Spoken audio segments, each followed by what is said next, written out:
शिया और सुन्नी इस्लाम के दो सबसे बड़े फिरके जो एक ही मजहब के होने के बावजूद आज एक दूसरे के दुश्मन बने हुए हैं। इसकी सबसे बड़ी मिसाल आज ईरान और सऊदी अरब है। ये दोनों कंट्रीज मुसलमान होने के बावजूद एक दूसरे के जानी दुश्मन हैं। लेकिन आखिर किस तरह मुसलमान इन फिरकों में बटे, ये जानने के लिए हमें आज से 1400 साल पहले जाना होगा।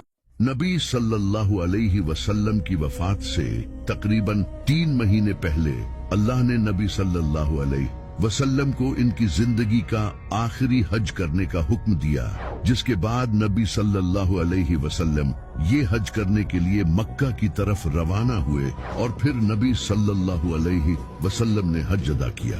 हज से वापसी के सफर के दौरान नबी सल्लल्लाहु अलैहि वसल्लम एक जगह पर रुके जिसका नाम गदीर खुम था। ये एक ऐसी जगह थी जहाँ से डिफरेंट रास्ते निकलते थे, यानी कि अब मुसाफिर एक ऐसी जगह पर पहुँच चुके थे जहाँ से इनके रास्ते अलग होने वाले थे।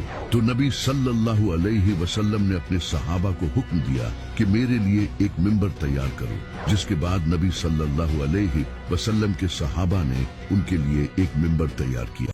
फिर आप सल्लल्लाहु अलैहि वसल्लम मिंबर पर चढ़े और फरमाया, ऐ लोगों, जान लो कि मैं भी एक इंसान हूँ।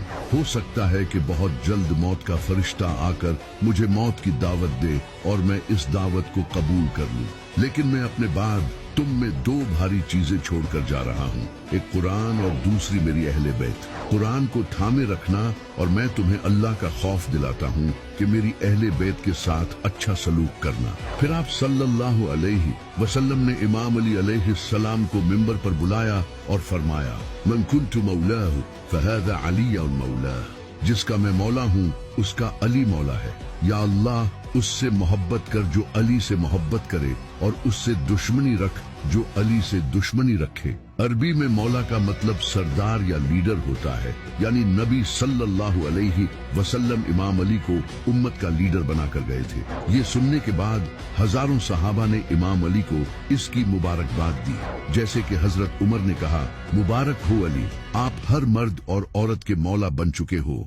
इस खुतबे के 3 महीने बाद नबी सल्लल्लाहु अलैहि वसल्लम की तबीयत बहुत खराब हो गई। आप सल्लल्लाहु अलैहि वसल्लम जान गए थे कि अब आपकी वफात का वक्त करीब है। तो आप सल्लल्लाहु अलैहि वसल्लम ने सहाबा को हुक्म दिया कि मुझे कागज और कलम ला दो ताकि मैं तुम्हें एक वसीयत लिख दूं, जिसके बाद तुम कभी गुमराह नहीं होगे। लेकिन हजरत उमर ने आगे से कहा, नबी सल्लल्लाहु अलैहि वसल्लम बीमारी की हालत में ऐसी बातें कर रहे हैं और हमारे पास वैसे भी अल्लाह की किताब मौजूद है जो हमारे लिए काफी है। ये सुनकर सहाबा के दरमियान बहस शुरू हो गई। कुछ सहाबा ने कहा कि नबी सल्लल्लाहु अलैहि वसल्लम की बात मानो और उन्हें कागज और कलम ला दो, जबकि कुछ सहाबा ने इसकी मुखालफत की और नबी सल्लल्लाहु अलैहि वसल्लम के बारे में गुस्ताखाना अल्फाज कहे जिन्हें मैं अपनी जबान से बयान भी नहीं कर सकता। जब नबी सल्लल्लाहु अलैहि वसल्लम ने ये सब देखा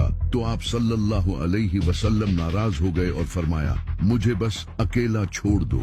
जिसके बाद सारे सहाबा ने नबी सल्लल्लाहु अलैहि वसल्लम को अकेला छोड़ दिया। नबी सल्लल्लाहु अलैहि वसल्लम कागज और कलम इसलिए मांग रहे थे क्योंकि आप सल्लल्लाहु अलैहि वसल्लम अपने बाद किसी को खलीफा बनाकर जाना चाहते थे और वो इमाम अली हो सकते थे।